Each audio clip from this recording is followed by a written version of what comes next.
minasyaitonir rajim. Bismillahirrahmanirrahim. Alhamdulillahirabbil alamin arrahmanir rahim maliki yaumiddin. Iyyaka na'budu wa iyyaka nasta'in ihdinas siratal mustaqim siratal ladzina an'amta 'alaihim ghairil maghdubi 'alaihim waladdallin. Amin.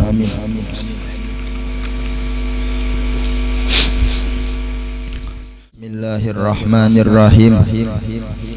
Alhamdulillahilladzi sarrafa hadhil ummata bil manaqibil aliyah wa manna ala ba'dihim bi ittila'i asrarihi wa ihtara minhum bil wilayah. Wa usalli wa usallimu ala sayyidina Muhammadin ma'danil asrarir rabbaniyah wa ala alihi wa ashabihi wa tabi'i sunnatihi as-saniyah. Qala Allah ta'ala ala inna awliya Allahi la khawfun alaihim wa la hum yahzanun. Wa qala an-nabi sallallahu alaihi wasallam uzkuru mahasina mautakum wa kufu an masawihim. Wa qala Sufyan bin Uyainah radhiyallahu anhu inda dzikri salihina rahmat. Maka bermula ini adalah satu risalah daripada sedikit manaqib seorang aulia Allah yang berada di daerah kita, yaitu Kalimantan Selatan, yang bertempat yaitu di Martapura sekumpul, yaitu Al-Alim Al-Alamah As-Syekhul Masyayikh Haji Muhammad Zaini bin Abdul Ghani Martapura. Beliau adalah orang yang bersangatan alim dan mengamalkan dengan ilmunya, seorang yang arif billah, lagi salih, yang mencintai Allah dan Rasulnya dan mengamalkan segala perintahnya dan segala sunnahnya, dan seorang ulama yang dimasyhurkan oleh Allah di masanya. Ayahandanya bernama Haji Abdul Ghani bin Abdul Manap bin Muhammad Saman bin Muhammad Sa'ad bin Abdullah bin Mufti Khalid bin Khalifah Hasanuddin bin Maulana Syekh Muhammad Arsad Al-Banjari radhiyallahu anhum ajmain. Dan ibunya bernama Hajjah Masliyah binti Sofiyah binti Iyang binti Muhammad Yusuf bin Al-Alim Al-Alamah Mufti Khalid bin Al-Alim Al-Alamah Khalifah Hasanuddin bin Maulana Syekh Muhammad Arsad Al-Banjari. Dan adalah beliau abah guru sekumpul ketika di dalam kandungan ibunya, maka ibunya radhiyallahu an diberi oleh Allah Ta'ala akan anugerah, yaitu melihat cahaya laksana bulan purnama menuju ke dalam pangkuannya, dan juga ketika ibunya sedang mengidam hendak memakan akan sesuatu makanan atau buah-buahan, maka dikabulkan oleh Allah akan kehendaknya itu di dalam mimpinya, sehingga kehendaknya itu sudah tiada lagi manakala ia bangun dari tidurnya.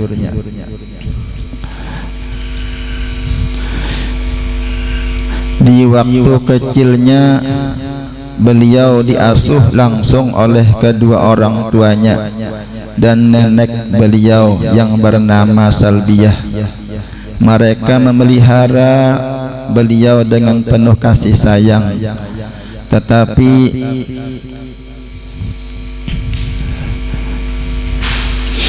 di sekalian dalam pendidikan,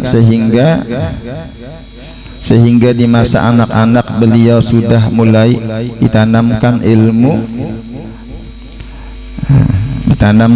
ilmu tauhid dan Al-Quran oleh ayahandanya dan nenek beliau sendiri. Beliau seorang yang sangat bakti kepada kedua orang tuanya, sehingga sewaktu kedua orang tuanya sakit, 1 jam pun beliau tiada meninggalkannya dan memisahinya. dan selalu berada di sampingnya dengan merawat dan menjaganya.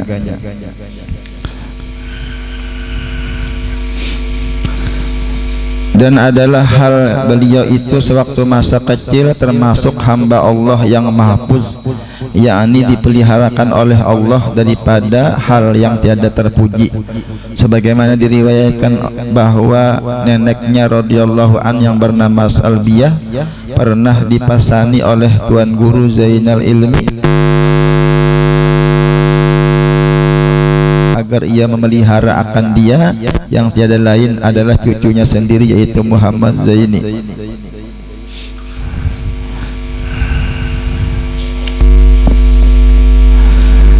Beliau sangat rajin dalam menuntut ilmu kepada guru-gurunya, sehingga ketika terjadi banjir di kampung Melayu, beliau tetap pergi untuk belajar kepada guru sidin, yaitu Syekh Anang Sa'rani Arif, sekalipun badannya basah kuyup dikarenakan banjir. Di antara guru-guru beliau yang mulia yaitu Al-Alim Al-Fadil Guru Sulaiman, Al-Alim Al-Fadil Haji Abdul Hamid Husin, Al-Alim Al-Fadil Haji Mahli Abdul Qadir, Al-Alim Al-Fadil Muhammad Zaini, Al-Alim Al-Fadil Haji Rafi'i, Al-Alim Al-Fadil Haji Husin Dahlan, Al-Alim Al-Fadil Guru Sahrani, Al-Alim Al-Fadil Haji Salman Yusuf. Nah, ini Guru Sidin, Guru Salman Yusuf. Ini Sidin Abah Guru Sukumpul nih luar biasa. Sidin lah bakti taatnya lawan Guru Sidin. Jadi diceritakan di waktu haul Guru Kasful Anwar di Kampung Melayu, jadi banyak jamaah yang hadir. Ketika itu datang Abah Guru Sukumpul, Sidin sudah terkenal. Jadi Sidin datang dengan pakaian kebesaran Sidin, disambut, masuk Sidin ke dalam kubah ke makom Guru Kasful Anwar. Setelah Sidin hendak duduk, lalu Sidin melihat Guru Sidin di belakang. Nah, kada jadi Sidin duduk mendatangi Guru Sidin, Guru Salman Yusuf. Artinya Sidin bersalaman dan menyuruh Guru Sidin duduk di muka. Nah, Guru Sidin kada mau, aku duduk di belakangnya aja Sidin. Nah, Guru Sidin biasa aja pakaian lah, biasanya lah. Lalu Sidin minta izin duduk di muka nih. Setelah tuntung selesai acara, orang berdirian, Sidin berdiri juga. Langsung Sidin ke pelataran mengambilkan sandal Guru Sidin. Nah, padahal Sidin Guru Sukumpul sudah terkenal dan memasang dan mengangkatkan sandal Guru Sidin tadi. Nah, ini Guru Sukumpul Sidin, artinya lawan guru-guru Sidin. Sidin hormat dan takzim bahkan kepada bini-bini Guru Sidin. Jadi disebutkan berapa ratus juta Sidin menyiapkan satu bulannya ini untuk memberi guru-guru Sidin, bini-bini guru, anak-anak Guru Sidin lah. Nah, jadi Allah Ta'ala mengangkat derajat Sidin Abah Guru Sukumpul banyak daripada guru-guru Sidin. Dan bermula Guru Sidin, guru pembimbing yang pertama secara rohani adalah Al-Alim Al-Alamah Syekh Ali Junaid Berau. Dan yang membimbing untuk berguru kepada Al-Alim Al-Alamah Haji Muhammad Gadung bin Al-Alim Al-Alamah Haji Salman Farisi. Dan lagi di antara Guru Sidin adalah Syekh Sayyid Muhammad Amin Al-Qutbi Al-Maki.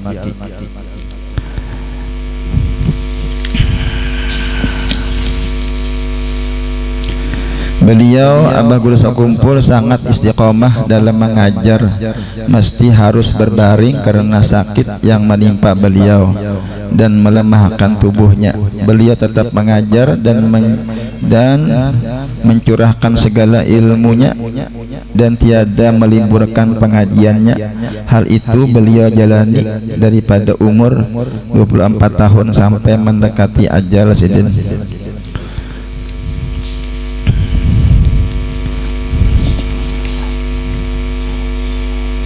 Di antara karamat beliau, banyak karamat-karamat sidin, di antaranya bahwa banyak orang yang menderita sakit seperti batu ginjal, usus membusuk, anak yang tertelan peniti, orang yang sedang hamil dan bayinya terjungkir, dan meninggal di dalam parut ibunya, yang semuanya itu menurut dokter harus dioperasi, namun keluarga mereka datang dan meminta doa kepada Guru Sakumpul, maka beliau memberikan air kepada mereka, maka kesusahannya dapat tertolong dan sembuh tanpa operasi. Jadi banyak orang-orang yang sakit aturannya operasi, kada jadi operasi dengan berkat, minta doakan dengan Abah Guru Sakumpul. Setelah sempat dirawat selama kurang lebih 10 hari di rumah sakit Singapura karena penyakit ginjal sidin yang menimpa beliau, maka pada subuh hari Arba tanggal 5 Rajab tahun 1426 Hijriah atau 10 Agustus tahun 2005, masih dalam usia 65 tahun menurut hitungan Hijriah atau 63 tahun menurut hitungan tahun Masehi, beliau dipanggil ke hadrat Allah yang menyayanginya dan dimakamkan di samping makam Al-Alim Al-Alamah Al-Aribillah As-Syekh Haji Saman Mulia Sakumpul. Semoga Allah Ta'ala terus menerus mencurahkan rahmat dan keridhaannya kepada beliau dan kepada kita sekalian. Amin ya rabbal alamin. Alhamdulillah rabbil alamin. Kita baca kitab Sabilul Muhtadin. A'udzu billahi minasyaitonir rajim. Bismillahirrahmanirrahim. Alhamdulillahi rabbil alamin.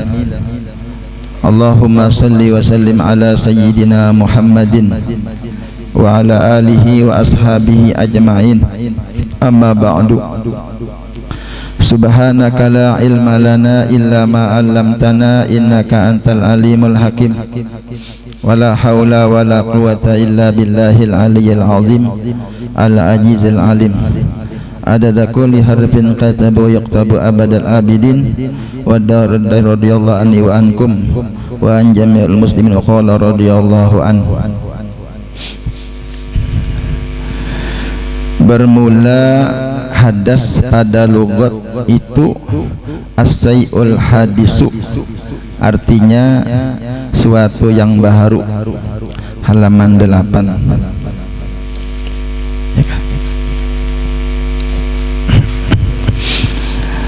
Hadas. Nah, arti hadas itu yaitu batal kita. Hadas kecil itu mensucikannya dengan kita bawa berwudu. Dengan berwudu kita lalu suci, kita ngarannya lah. Kalaunya hadas itu belum suci lagi, itu hadas kecil ngarannya. Kalaunya hadas besar, nah itu mensucikannya dengan kita bawa mandi. Dan hadas pada sara yang disebutkan ia atas 3 perkara. yang lagi akan datang kenyataannya pada babul ahdasi, pada bab hadas, suatu daripadanya.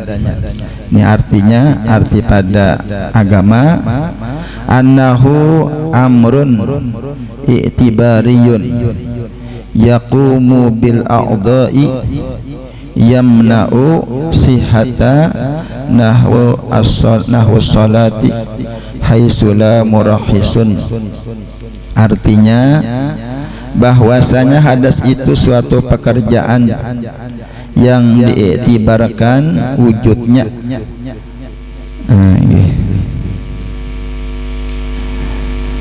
yang diiktibarkan adanya oleh syarak, oleh agama, yang berdiri ia atas pada segala anggota, lagi menegakkan ia akan sah umpama sembahyang. Jadi itu hadas tadilah, itu pekerjaan yang ada, yang berandak di badan kita. Seperti misalnya kita terkantuk, nah kita batal, lalu kita kada boleh mengerja sembahyang kecuali kita menghilangkan hadas tadi dengan kita berwudu. Sekira-kira tiada ada yang murahisun, sekira-kira tidak ada yang murahis, meringankan. Inilah hadas yang dikehendaki di sini, karena tiada yang mengangkatkan dia melainkan air. Jadi untuk menghilangkan hadas tadi, yaitu kita memakai air. Sama ada hadas itu asghar, hadas kecil, yakni yang terlebih kecil, yaitu yang membatalkan wudu. Nah, membatalkan wudu itu ngarannya hadas kecil, seperti kita bakami hadas kecil. Kita behera itu hadas kecil juga.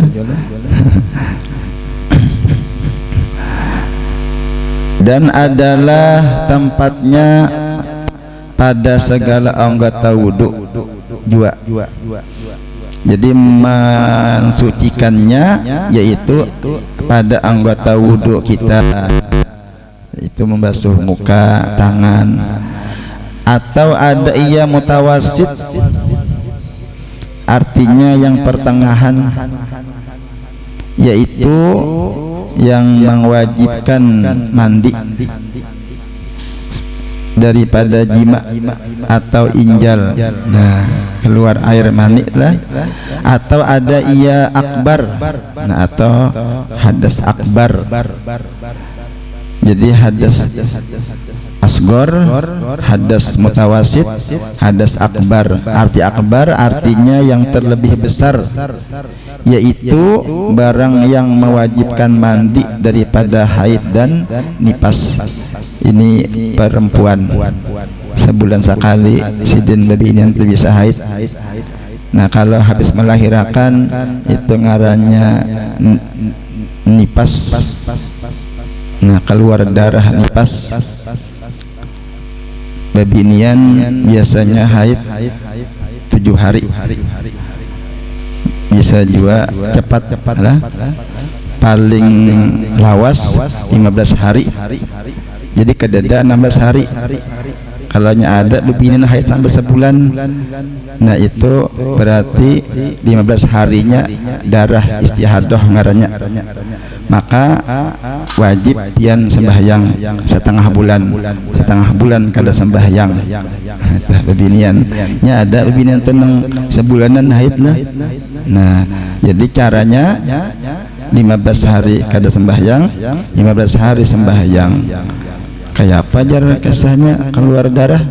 Nah, baudunya bila masuk waktu, sebelum baudu dibersihi.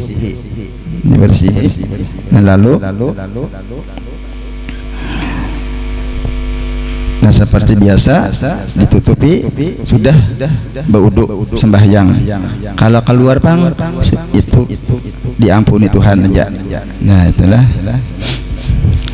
setiap waktu sembahyang dan setiap waktu dibersihi. Nah, yang normalnya biasanya 7 hari.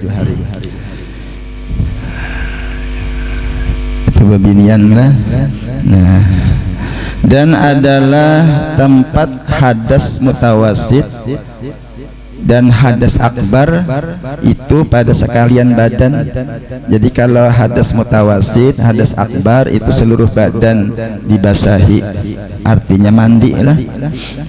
Kata Imam Ali Sobramlisi, ini nama ulama, hanya saja dinamai yang membatalkan wudhu itu hadas asghar. Jadi kalau kita wudhu batal, ngarannya hadas asghar ngarannya. Karena sedikit barang yang haram dengan dia, artinya gara-gara batal tadi sedikit saja haramnya. Apa-apa mengharamkan lah, kayak sembahyang kada boleh. Nah, dengan dia, dengan nisbah kepada barang yang haram dengan sebab janabah dan haid, berbeda sedikit. Orang yang janabah, yang junub dan haid terbanyak nang kada dibulihakan. Dan dinamai hadas sebab haid itu hadas akbar, karena banyak barang yang haram dengan dia dengan nisbah bagi lainnya. Terbanyak nang kada boleh digawi orang-orang nang haid lah, babinian kada sembahyangnya babinian haid. Jadi ada keringanan dan babinian lah. Nah, sebulan sekali ada kada sembahyang.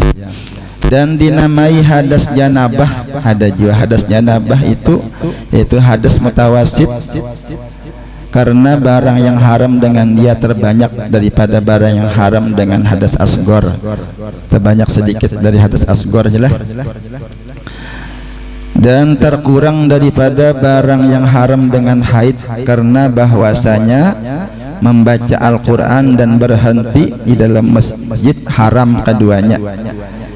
Jadi orang yang haid, yang janabah lah, itu kada boleh membaca Al-Quran, bertahan di masjid dengan hadas mutawasid. Dan tiada haram keduanya dengan hadas asghar. Kalaunya orang batal, orang takantut misalnya lah, itu hadas asghar, boleh aja membaca Al-Quran, tapi jangan dipegang Al-Qurannya, bahapal aja. Nah, baca qul huwallah misalnya lah. Masuk ke masjid boleh aja kada berwudu. Nah, tapi kada boleh sampai sembahyang kada berwudu. Anu nih, tinggal kipayah, mun aku budu kada sampat saya berkipayah, bulikan orang sudah jelas. Maka tahu sudah sekali maka takbir tahu sudah jumlahnya. Kita tinggal aja lah. Nah, jadi kada budu, kada boleh, kada sah sembahyangnya, kada aja mendoakan aja jelas.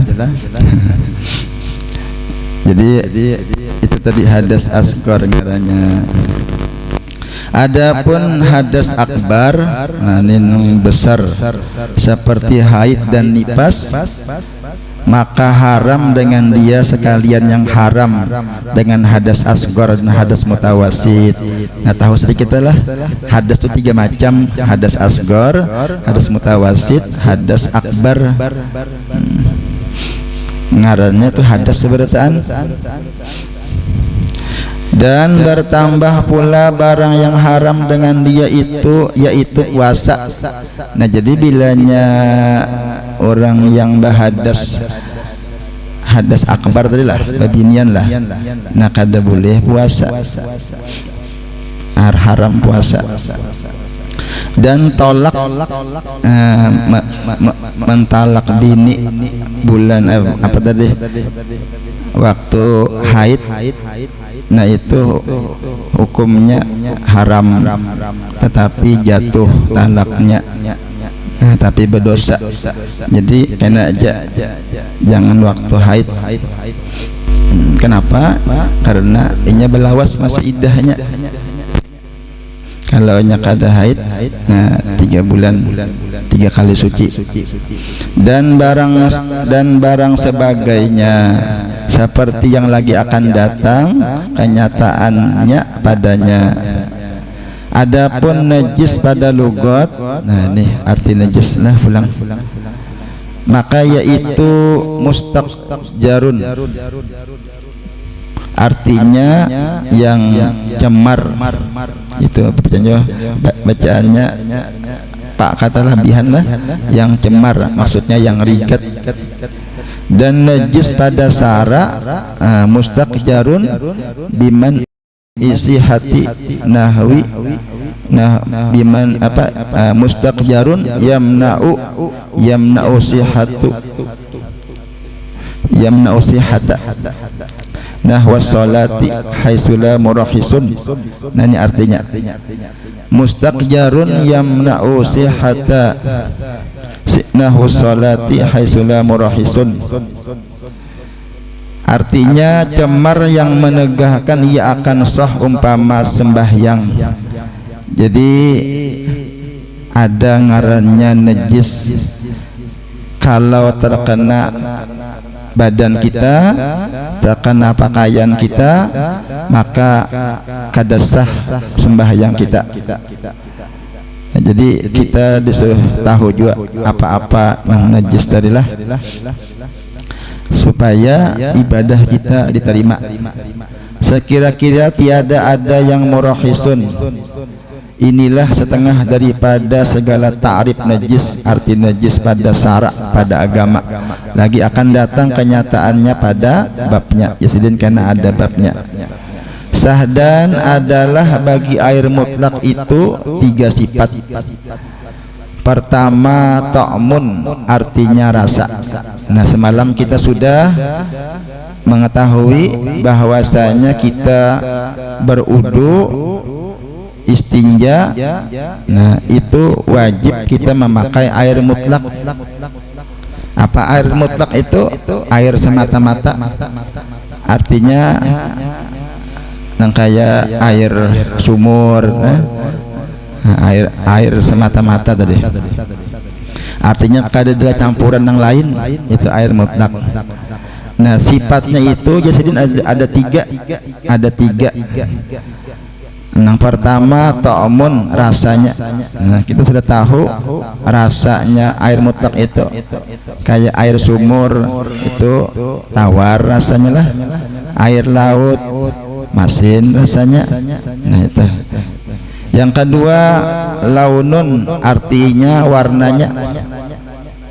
warnanya sudah tahu. Jadi kita juga kalau nya banyu dibuati kesumba, nah warnanya berubah jadi warna habang misalnya lah.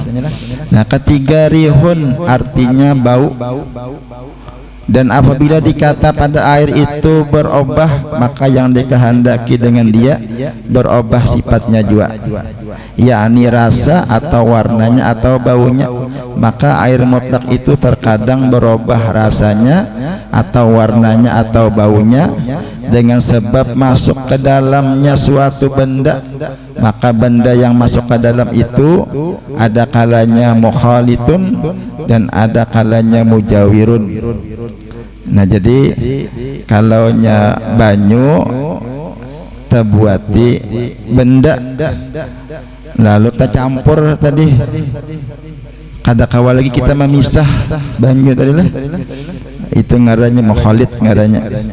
Ada juga yang terbuat sesuatu nang kawa kita menghilangkan kada tercampur.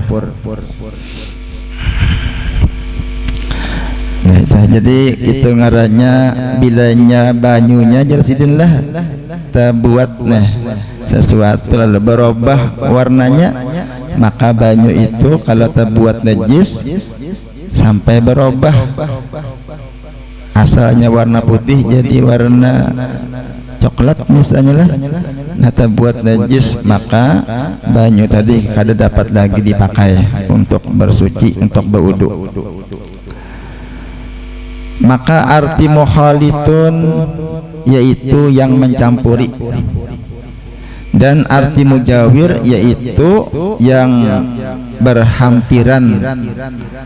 Jadi atau mujawir itu beparakannya. Artinya pada logat. Adapun pada istilah maka ikhtilaf ulama, berbeda pendapat ulama pada mentarifkan dia, pada mengartikan dia lah. Nah, kata setengah mereka itu al-mukhalid ma la yumkinu fasluhu anil ma'i. Artinya yang mukhalid itu barang yang tidak dapat menceraikan dia daripada air. Nah, jadi mukhalid itu artinya kada kawa lagi memisahkan. Misalnya banyu terbuati teh atau terbuati kopi, kawa lagi telah memisahkan lagi, memisah kopinya sudah tercampur sudah. Nah, itu ngarannya mukhalid. Wal mujawir ma yumkinu fasluhu anhu, artinya yang kedua tadi mujawir itu barang yang dapat menceraikan dia daripadanya. Kawa kita memisah, misalnya terbuat kayu dalam banyu, kita ambil kayunya lah, terpisah. Dan kata setengah mereka al-mukhalitu ma la yamizu fi ra'il aini, artinya yang mukhalid itu barang yang tiada beda ia daripada air pada penglihatan mata. Artinya kita kada kawa lagi membedakan nang banyu tadi tercampur sudahinya. Ini ada ulama memaknai. Wal mujawir ma la yatamayyazu fi ra'yil aini, artinya yang mujawir itu barang yang berbeza ia daripada air penglihatan mata, artinya kawa membedakan. Nah, itulah.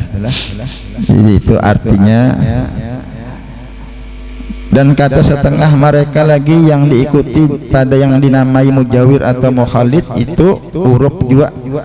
Artinya pada kebanyakan orang banyak. Huruf jua itu artinya pendapat orang banyak. Demikianlah tersebut dalam kitab Tuhfah dan kitab Nihayah. Nah, jadi ditakuni orang banyak nih, orang 10 misalnya, ini banyu ini bercampur ke kada kah? Bercampurnya 9 mengadakan bercampur, 1 jangan kada. Nah, itulah itu ngarannya pendapat orang banyak. Sah dan jika berubah air itu dengan suatu benda yang mujawir lagi suci seperti garu atau cendana. Nah nih misalnya sidinlah banyu terbuati benda yang mujawir. Tadi tahu saya kita arti mujawir itu kawa dipisah. Bendanya suci seperti garu atau cendana atau minyak atau bunga-bungaan atau kapur barus yang keras, maka air itu suci menyucikan jua. Terbuat apa tadi misalnya garu, kita ambil air garunya, nah ampih berbau garu, banyu diambil tadi garunya lah, maka banyu itu suci aja, boleh artinya dipakai untuk berwudu. Artinya kawa dipisah tadi nang bendanya benda suci terbuatlah. Kalau nang kotoran terbuat itu sudah najis. Dan jika banyak obahnya, sekalipun obahnya sidinlah banyunya nih, karena berobah dengan suatu yang mujawir itu semata-mata tarohun jua, yakni terukup, artinya bakasnya aja kesannya sidinlah. Nah, maka yaitu tiada menghilangkan akan nama air yang mutlak. Kalau misalnya di sungai misalnya lah anu batate lawan pohon cendana lalu berbau, nah dihilang pas sungainya berjalan misalnya yang baik ampih berbau lah. Nah karena mengalir atau tadi terbuat kapur barus yang karas kada hancurnya, lalu kita hilang walaupun tadi masih kita walaupun masih banyunya berbau. Nah itu kada apa aja sidinlah, suci aja.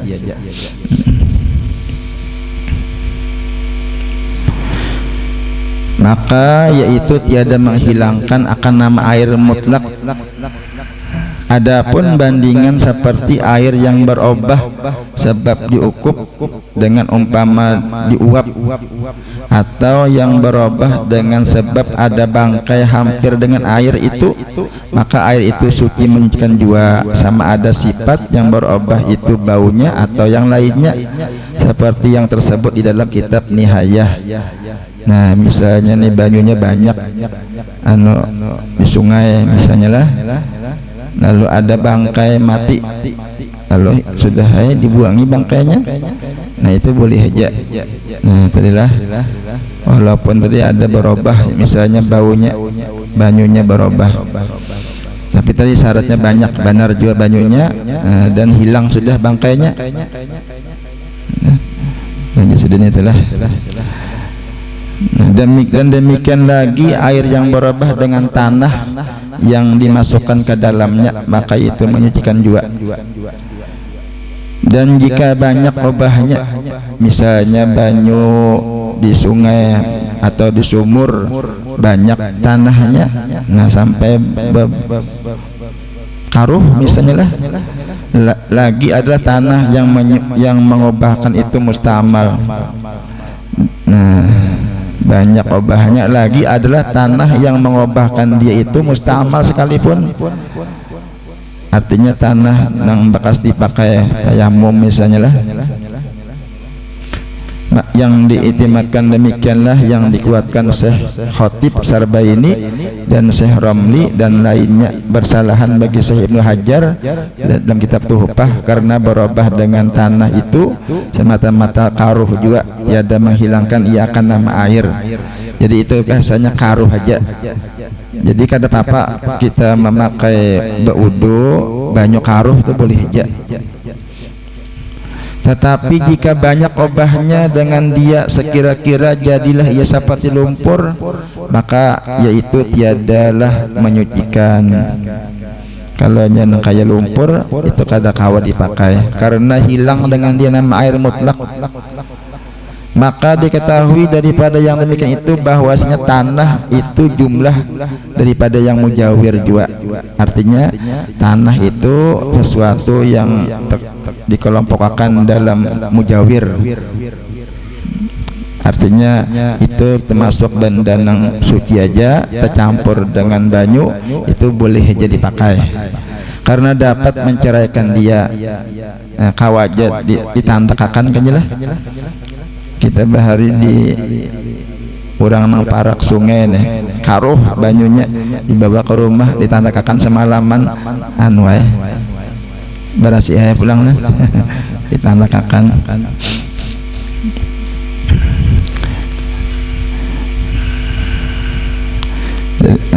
Menceraikan dia dari badannya, yaitu yang dirajihkan yang dikuatkan oleh Syekhul Islam pada setengah daripada segala katanya. Adapun yang disahkan Syekh Romli dalam kitab Nihayah jelas, maka bahwasanya tanah itu jumlah daripada yang mukhalid. Jadi kata Syekh Romli tanah itu termasuk yang mukhalid jasiden, artinya yang kada kata pisah. Yaitulah yang mafhum daripada ibarat Imam Nawawi dalam kitab Minhaj. Tetapi dapat ditanggungkan perkataan orang yang mengatakan bahwa tanah itu mukhalid atas halnya yang pada ketika lagi berubah air itu dengan dia serta karuhnya, karena tanah pada ketika itu tidak dapat menceraikan dia daripada air, dan lagi tiada berbeza ia daripada air pada penglihatan mata. Dan dapat ditanggungkan perkataan orang yang mengatakan tanah itu mujawir atas halnya pada ketika hilang ubahnya dengan dia, padahal air itu jernih dan berhimpun tanah itu di bawahnya, karena bahwasanya tanah pada ketika itu dapat diceraikan daripada air dan berbeza ia daripada air pada penglihatan mata, maka tiadalah hilaf antara dua kaul itu pada hakikat. Nah, itu keterangan sidin. Alhamdulillah kita dalam hari inilah banyak nih anu hadir bebinian juga, pengantin hadir jelas. pengantin. Alhamdulillah, mudahan tuntung pandang, mawaddah warahmah, sakinah mawaddah warahmah. Jadi ada diceritakan ulama, seorang ulama Sidin ini habis berdakwah balik ke rumah Sidin lah. Sidin itu ada di si anak babinian, nah bujangan. Jadi rupanya anak ini mengaji, membaca Al-Quran. Di ayat itu membacanya Rabbana atina fid dunya hasanah wa fil akhirati hasanah wa qina adzabannar. Nah, hafal sebertaan kita lah. Maknanya kan hafal kita juga. Jadi ditakunakannya lawan abahnya, wahai abah, katanya lah, ulun sudah tahu artinya kebaikan di akhirat. Tadi arti Rabbana atina fid dunya hasanah, ya Allah, ulun minta kebaikan di dunia dan kebaikan di akhirat, dan dihindarkan dari azab neraka. Itu ngarannya doa. Bagus kita baca doa. Jadi ujar nang anak, wahai abah, katanya lah, ulun sudah tahu kebaikan akhirat itu tahu. Apa kebaikan akhirat?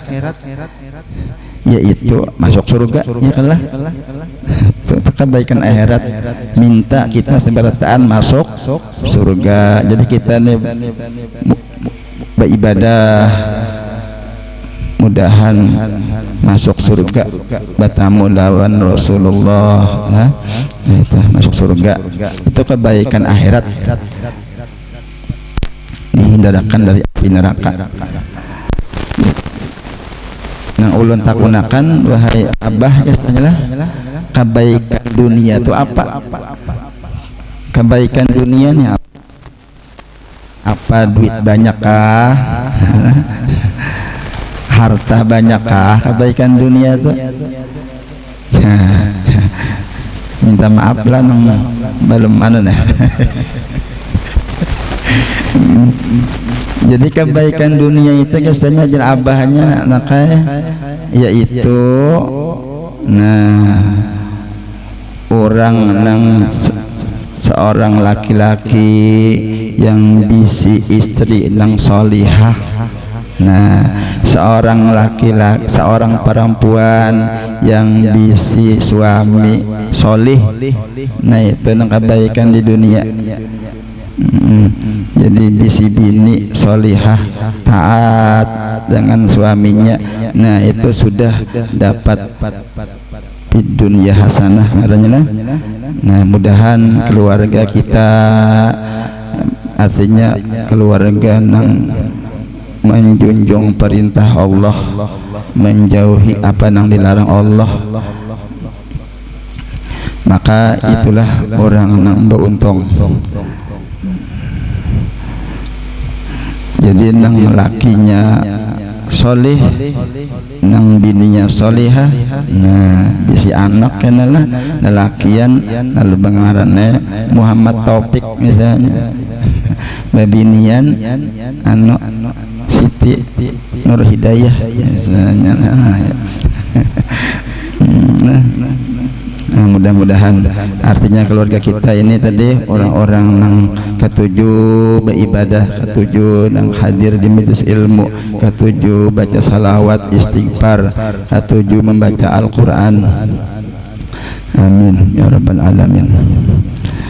Bermula biji-bijian dan buah-buahan seperti gandum dan kurma karing apabila dirandam ia, atau dimasak ia dengan air, maka ditilik jika diyakinkan hancur suatu suku daripadanya di dalam air itu, seperti adalah air yang ada dalamnya kurma itu manis, maka itu mukhalid. Nah, ini bagus juga lah amalan Nabi sidin kurma tenah 3 biji kah 7 biji kah ganjil buat dalam cangkir buat banyu tutupi semalaman karena pagi minum banyunya. Nah itu obat dari segala penyakit.